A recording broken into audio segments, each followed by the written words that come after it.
Meus amigos, se você acha que o público tem problema com algum personagem, hoje a gente vai falar aqui dos atores que odeiam, que não gostam dos seus personagens. Trauma de trabalhos que fizeram, né? Não é uma lista convencional. Não é. Não fala disso em todo lugar.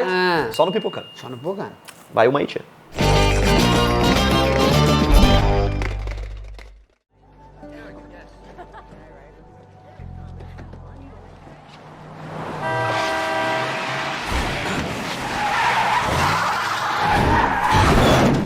Galera, vocês estão ligados no novo morcegão da DC, o Robert Pattinson dividiu opiniões, inclusive, né? E ele teve sérios problemas, Bruno, com outra criatura. Ah, não foi com ele? Né? Outra criatura da noite, inclusive, que ele interpretou nas telonas. Eu achei Lembra que ele quem não tinha era? gostado do Batman. Não, do Batman ele gostou, ele não Eu já gosta tava dando risada aqui. Você tava achando engraçado? Pô, eu falei, não foi só ele que não gostou do Batman. Ah, legal.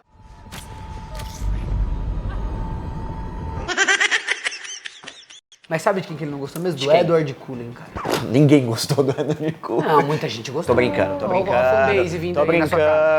Bom, apesar de defender o filme recentemente, o ator já confessou há alguns anos que ele não suporta o vampiro brilhante pelo simples fato de não concordar com os ideais dele. Segundo Robert Pattinson, o Edward, ele seria basicamente um virgão de 108 anos que se apaixona por uma adolescente e aí vive voltando pra escola, mesmo sem ter motivo pra ficar voltando pra escola, só porque tá afim da novinha. Em outros momentos, o ator chegou a comparar o protagonista a um serial killer, dizendo que se o personagem fosse real, provavelmente ele seria um desses assassinos de machadinho.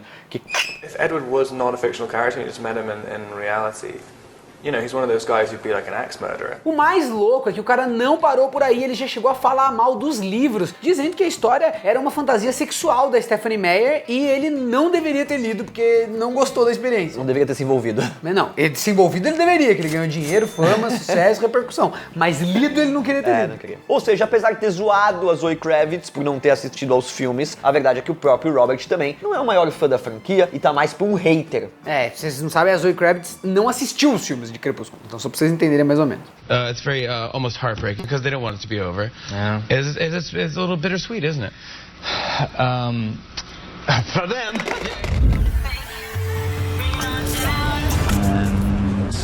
Guess what, folks? Oh, no! Falando em atores que odeiam seus personagens teen, o Zac Efron é outro que tem graves problemas ali com o queridinho dos millennials, o Troy Bolton. Cara, todo mundo cresceu, você não, que você é muito velho, mas a minha geração, que já tá ficando velha também, sem cabelo e etc, nós crescemos assistindo High School Musical. Isso que o personagem acabou estereotipando, né, o tipo de ator que o Zac acabou virando, fazendo ele ficar conhecido como o astro de comédias adolescentes e musicais. Pô, que não é ruim, cheio de gente desempregada, o cara reclamando que achou Não é verdade? Porra! Porra. Vai tomar no teu Bom, e pra piorar, já na época em que foi, né, escalado pro filme, o Zac teria dito ali pros seus agentes que aquele não era o tipo de trabalho que ele queria fazer, chocando todo mundo, mas pô, um trabalho grande, é Disney, tem dinheiro, tem não sei o que muito lá, da hora. né? Não, mas é uma coisa de pessoas privilegiadas que podem escolher o trabalho, não é verdade? Isso. Em uma entrevista, o astro chegou a comentar que muitas vezes ele ainda se vê como aquele otário que fez High School Music e esse não é o tipo de fama que a gente gosta, né? Não é real, né? É muito bom, né? Porque o Bruno é o muito brasileiro que assistiu High School Musical, que ele chama de High School Music. E muita gente chama de High School Music. Você tá representando aí uma parte da galera. Que coisa, não? Mesmo assim, o Zac já disse reconhecer a importância do personagem na sua carreira, obviamente, né? Foi o que estourou o cara, e não exclui a possibilidade de voltar para a quarta temporada da série no Disney Plus. Então, quer dizer, falou mal, mas pagou pau. Caramba, que é isso? Cuspiu e caiu em cima. Cuspiu pra cima. É uma outra interpretação. Tudo que vai, volta. Água mole, pedra dura, quem tem boca vai a Roma. Exatamente, tanto bate até que peida.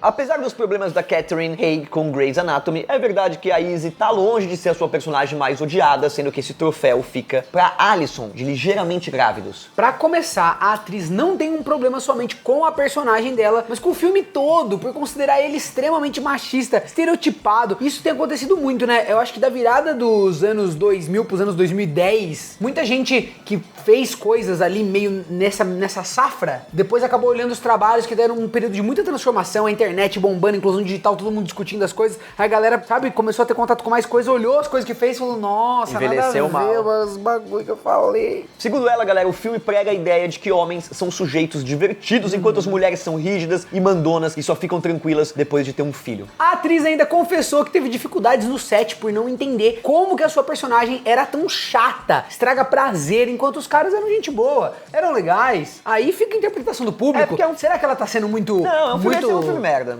É, às vezes o filme é só um filme merda É um também. filme merda. Tem essa possibilidade, tá ligado? De ser um filme merda. Simplesmente uma bosta! No fim do dia, os comentários deixaram atores e diretores super desconfortáveis, né? Os caras não estavam vendo a merda que estavam fazendo. E o Seth Rogen, que é um cara hoje em dia muito foda, eu adoro ele, disse ter amado o tempo que eles estiveram junto, mas que ele não esperava essa opinião da atriz, ou seja... Que da perspectiva dele o trabalho correu tudo certo, não teve porque- nada, e ela falou, ai, foi horrível, e ele falou, porra, mas como Claro, assim? porque os homens são os legais do filme. So what happens now? I don't know how this works. Bom, apesar dos comentários ao longo dos anos, recentemente a Catherine voltou ao assunto e deixou claro que a sua opinião é exclusiva sobre a personagem e não a equipe e o elenco. Então ela ficou meio tipo assim, falando meio mal da produção, aí depois meio que voltou atrás, o Seth Rogen não sumiu, né, do mapa, deu uma subida aí de ranking. O Seth Rogen começou depois a se focar mais nos stop motion, né? Beleza. No estúdio dele. You know, honestly, like when I found out about, I totally I just had this flash.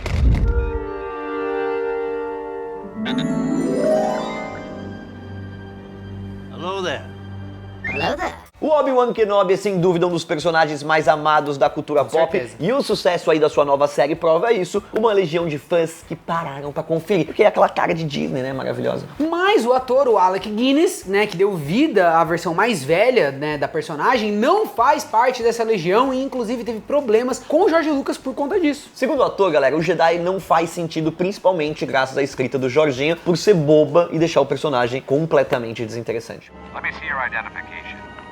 You don't need to see his identification. We don't need to see his identification. Pra piorar, o ator ainda comentou que foi ele quem deu a ideia de matar o Obi-Wan logo no primeiro filme e assim deixar toda a história do mentor mais interessante. O problema, galera, é que segundo o ator, ele não conseguia mais falar aqueles diálogos bobos e infantis e só queria que aquela tragédia chegasse ao fim. Eu sei como é que é. Eu gostava do Obi-Wan Kenobi, mano. Eu imagino. Que monstro.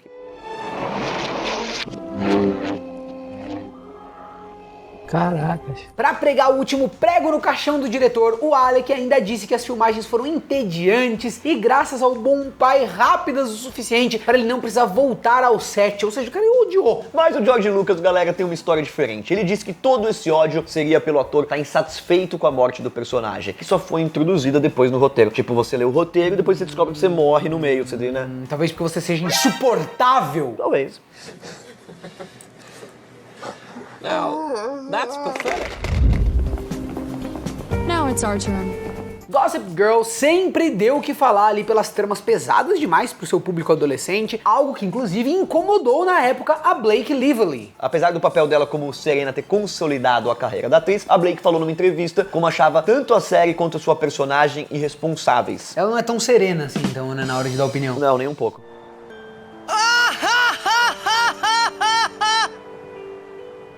E se você não assistiu, basta saber que a mina era louca mesmo, galera. Vivia nas festanças da vida, pegava um namorado da amiga, foi preso, usava tóxico. Muito tóxico. Ela era muito louca. Mas o problema, galera, não seria exatamente o personagem se portar dessa maneira, e sim passar em pano pras atitudes só porque ela era rica e mimada.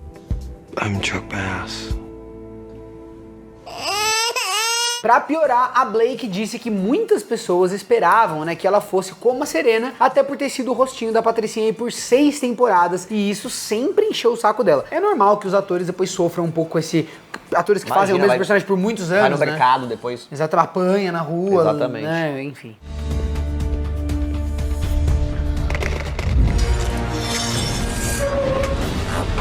Come with me if you want to live. Todo mundo sabe que o mundo da série está crescendo, mas no fim das contas, a maioria dos atores sonham mesmo em fazer um filme pro cinema, galera, como foi o caso da Emilia Clarke. Não é à toa que a mãe dos dragões, né, do Game of Thrones, a nossa querida Khaleesi, não pensou duas vezes quando recebeu o papel da Sarah Connor em O Exterminador do Futuro Gênesis, na esperança de conseguir dar um up na carreira dela, né, finalmente ir pro cinema. O problema, galera, é que o filme não teve o público esperado e pra piorar ainda manchou a atriz que ficou conhecida por destruir a personagem em vez de ressuscitá-la. I do not understand. Why did you not tell Carl Reese the truth? I will tell him.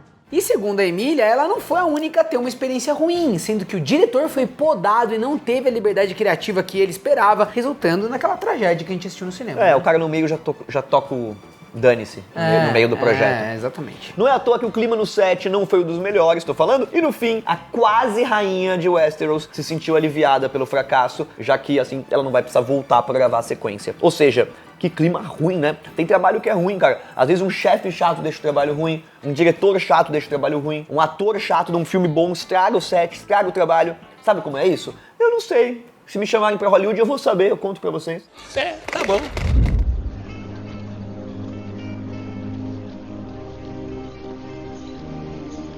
A Gwyneth Paltrow sempre foi uma figura polêmica com os seus ideais ali meio fora da curva e a memória curta a ponto de nem se lembrar que fez parte de Homem-Aranha de Volta ao Lar. Olha isso, gente, se liga. Parece eu. E com esse descaso era de se esperar que a Pimenta odiasse o seu papel no MCU, mas na verdade o que ela detestou, meus amigos, foi colocar o traje de gorda em Um Amor é Cego. Mas puta, esse filme é horroroso, totalmente cancelado.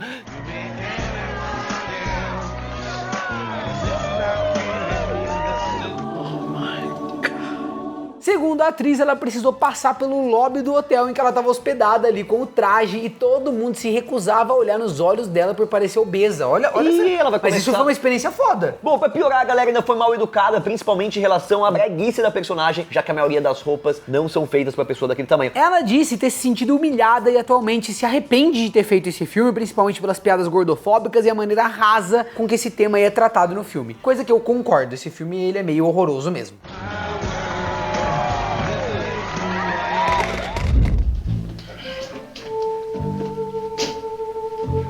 E se você acha que atores se arrependem só de papéis ruins, o Marlon Brando tá aqui pra provar o contrário, sendo o inimigo número 1 de uma rua chamada Pecado, que, pô, não é ruim não. O filme pode ser ruim, mas a sua experiência pode ter sido péssima, né? Nesse filme, o astro dá vida ao cunhado bonitão da protagonista, chamado Stanley, que ajudou a definir ali o Marlon Brando como um símbolo sexual em Hollywood, né? Não é da minha época. Não é da minha época também. O problema é que nem todo mundo quer ser conhecido como o bonitão das telonas, e o ator não gostou nadinha da recepção que o filme teve e ainda disse odiar o personagem. Isso porque o Stanley é um baita babaca, e segundo o próprio Marlon Brando, ele mais parecia um Neandertal usando jeans, com aquele jeito abusivo, violento dele.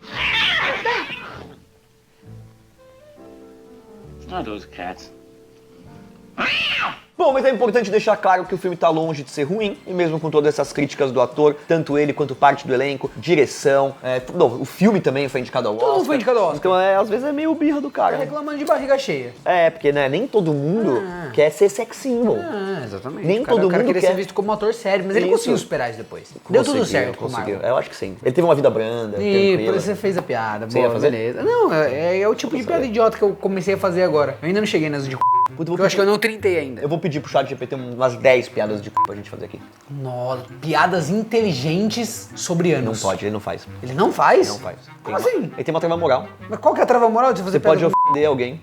Que ama Exatamente. Exatamente, legal. Exatamente foi a melhor palavra que você poderia usar. Alguém que ama. Exatamente. Editor, põe pi no tá? Põe pi no seu Very funny, motherfucker. Eu vou falar algumas coisas aqui. Eu não gostei muito do papel que eu fiz do Que Bolas São Essas? Que foi um comercial que eu fiz, um deles, né, na minha carreira de ator. Por que você não gostou? Porque eu acho que ele acabou trazendo uma conotação... Estereotipou muito você como um magrelo que joga futebol e... Não joga futebol. Não joga. Não você pergunta joga. Que bolas são essas, você nem sabe o que é uma bola de futebol. Não joga futebol. Mas você joga futebol? Não, não joga. Então qual que é o problema de... É com as bolas mesmo. Tá. Nossa, que bolas são essas? É isso, gente. Faça o papel que você quiser, menos o de otário, que esse realmente não é muito legal.